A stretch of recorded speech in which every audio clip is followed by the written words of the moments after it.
Hey guys, how are you guys doing? I posted some information today, and I'm getting chewed out, and that's okay. I've been on. How you guys doing? Let me see if it's better with this. This is actually my computer glass. I've been looking at the screen all day. Now I'll go without it. All right, guys. I post some information, and I got chewed out, and it's okay. I'm here reading the comments, on my phone to see how much people chewed me out. But that's okay, guys. It's nothing new for me.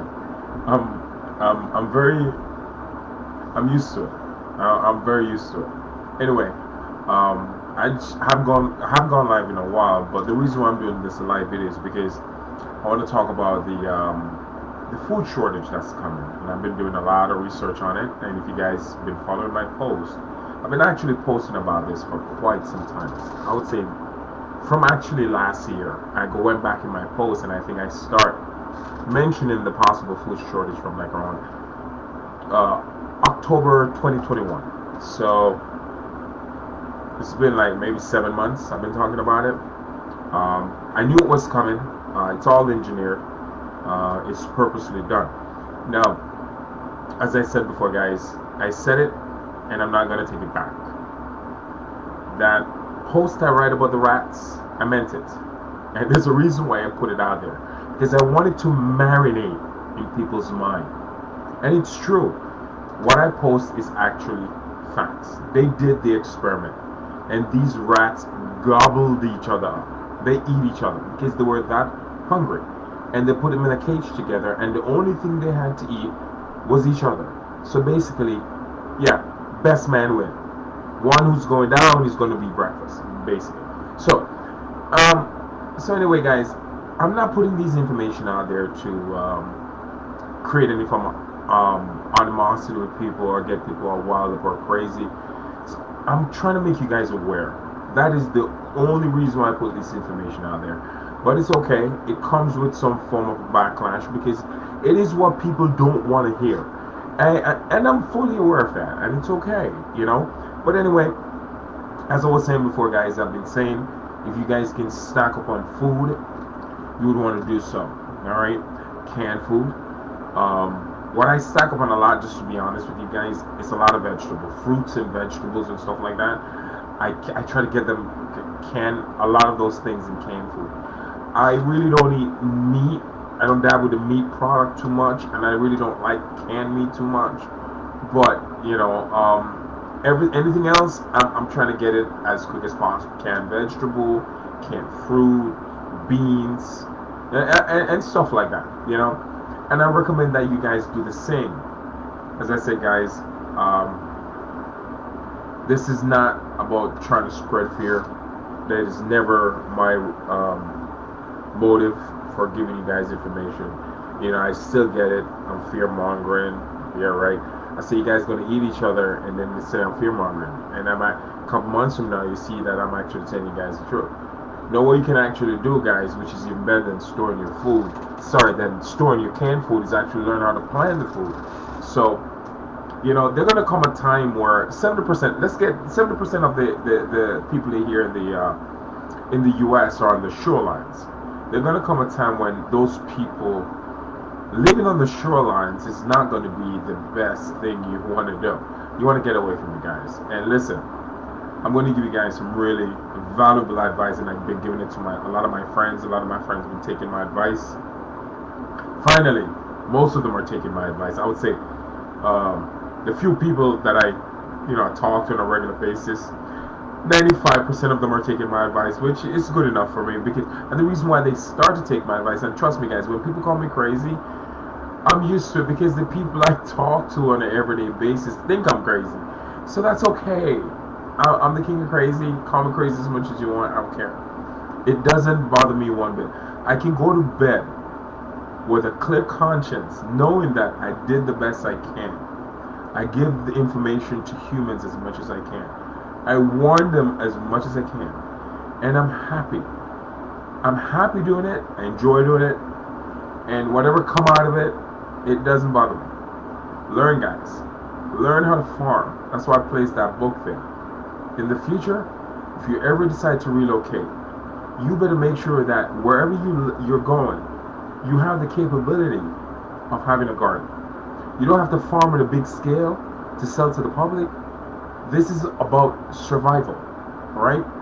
Now, it was a great book. I got my hands on it a couple days ago, and I've been reading through it. It's been printed. They published this book in 1892, so it's about this guy making a transition to farming, and he want to see what farming is all about. And he know it's something he always wanted to do. And it's like everybody else, everyone is scared to make a change, and that's where we're at now as a whole, because we're so used to getting on our phones, guys, and we're so used to ordering a pizza. We're so used to DoorDash, Uber Eats. You get the drift. You don't have to do much to get food anymore. And I promise you guys one thing. Those days are coming to an end, guys. Alright? I just got my hands on more information. I posted 10 states that are actually, you find some of the most hungriest people here, where people are actually having a hard time getting their hands on food. People are hungry in these states. Louisiana, and I have some friends in Louisiana. I reach out to them, and what they told me? They said restaurants here in Louisiana are actually closing their door an extra day. Normally in Louisiana, the average restaurant is like 5 days operation, 2 days off. Now it's 4 days operation, most of them 3 days off. It's not because there's no business. That's not the information I got from my source. He said the reason why this is happening in Louisiana is because of the lack of food, not business. Business is there. The restaurant cannot get their hands on, is having a hard time getting their hands on goods. I knew it was going to happen. He's actually an owner of a restaurant, and he's thinking, and I told him, he asked me personally, asked me my honest opinion, Nick, what do you think? What do you see coming? You know what I told him? Get out of the restaurant business and run. Sell, sell, sell. You're just going to lose money, because you're not going to get your hands on produce as frequent and as often as you used to keep this operation going. Yes, it's still there, business is still there, but I said, listen, if I was you, concentrate on you, the wife, and the kids now. You're making enough money. Sell and run. Get out of it. I'm not saying the restaurant selling food will never go away, but the restaurant business is going to get a serious hit. A lot of people that are in the restaurant business are going to feel this food shortage that's coming. I'm talking about owners, servers, people in the hospitality industry, the bartenders, cocktail waitress. All these people are going to be affected by this. Alright? You're going to start seeing a lot of restaurants closing their door, guys. Mark my word. And it's not because they cannot sell the food, because selling food is the easy part. It's getting their hand on the produce and the stuff they need to prepare the food. That's going to be their challenge. So, if they have a problem with that, it don't make no sense to have a business. They're gonna have no choice but to close their doors. And that's happening. I see that happening in July. In July, a lot of businesses are going to close. I see in August, I think the economy is going to I have a very good intuition that the economy is going to collapse. Food shortage and gas shortage is going to start in July. The U.S. is on 2.5 months of their food on their food supply chain. And the reason why I say it's 2.5 months is because China is no longer sending food here. A lot of the food we consume is from China. China have closed down their ports. The main ports in China is in Shanghai. That is closed, guys. So obviously there's no food coming here. So at this point, what's going on in the U.S. is that the people are living from the food supply chain now. The backup. That's what we're on right now. Now what's going to happen when that backup is finished? You get my point, right? It's going to be chaos, guys. I'm just calling it for what it is. You remember when I told you guys to always have your bug out bag ready? Work on your bug out bag, guys. Work on your bug out bag. Alright? You want to also keep seeds in your bug out bag. You also want information on how to turn those seeds into actually fruits or vegetables so you can put it on your plate for you and yours and your kids. You need these information. Alright? Not just having the seeds. You got to know how to do all this stuff. You got to have your hand. You got to get, obviously, if you're going to do that, you're going to need your hands on land, on dirt. Alright? And water. Guys, if you're not thinking like this, you are behind the 8th ball. Alright? I never thought I'd be saying this, but I'm being actually very, very serious with you guys.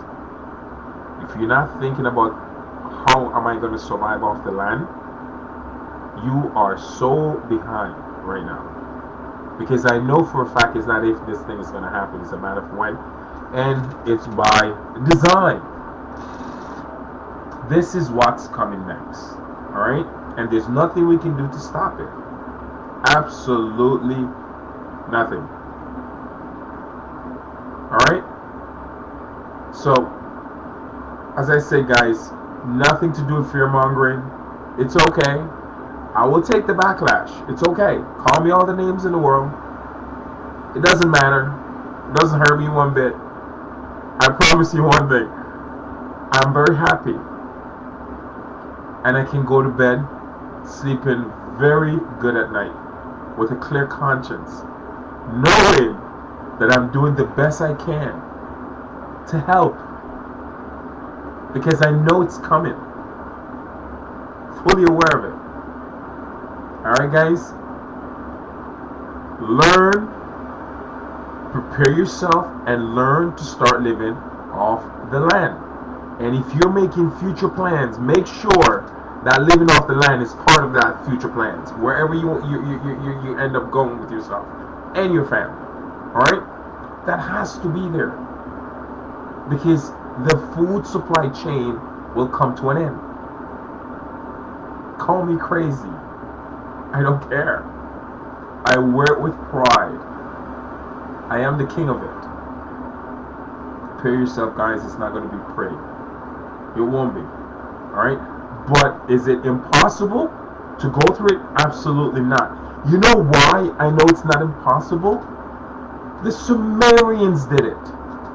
The Egyptians did it. They were humans too. Yeah, a lot smarter. Absolutely a lot smarter. But you know what? They did it by living off the land. All this stuff is documented. And the reason why I know this, because I've done my due diligence and I've done my research. And that is the reason why I know these things are going to happen. Because your solar system, guys, is cyclical. It's always repeating. It's a 3,600 year cycle. And we're at the end of the cycle. And I know what comes with that, because the Sumerians have documented this. So I'm fully aware of what's coming. Alright? So anyway, guys, it's not about scaring anyone. So guys, I hope you enjoy that book. I will share as much information with you guys as much as possible.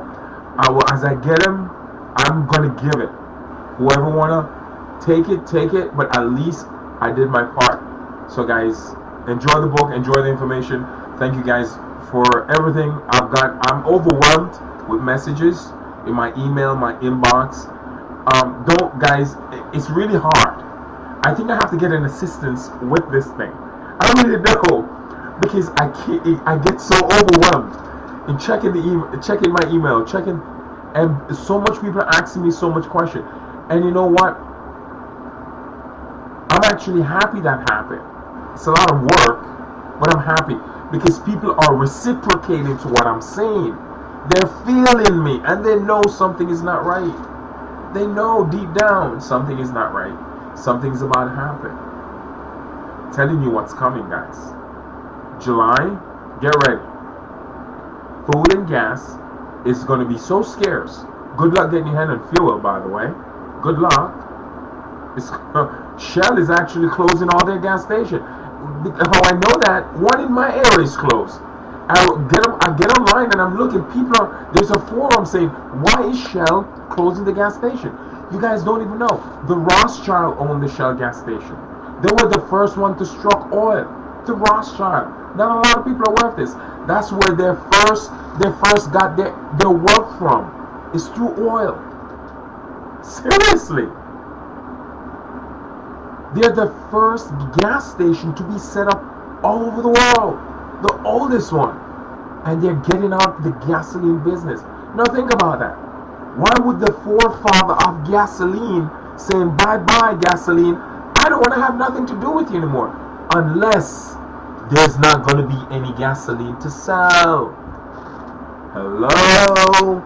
No, if I'm an investor like the Rothschild and I have forehand knowledge that there's not going to be any gas to sell, why would I want to leave my business open?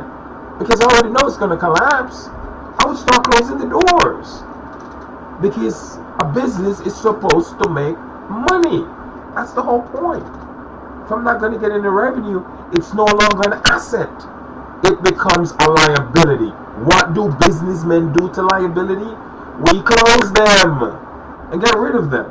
And that's what Shell is doing. They know there won't be any more business in the future. So what's the point of having them open? Start to make sense now, right? Love you all. I hope this information helped, guys. Prepare yourself. Keep stacking up on food. Share this information. That's why I pass it on to you guys. Share with friends, family, whoever is willing enough to listen. And that's the key word here. Willing to listen. You gauge people. You don't give them too much. You gauge them a little bit. If they don't reciprocate, leave them alone. Because you're going to be called crazy. Trust me, I know. Okay? Y'all be safe. God bless y'all. And stay blessed, man.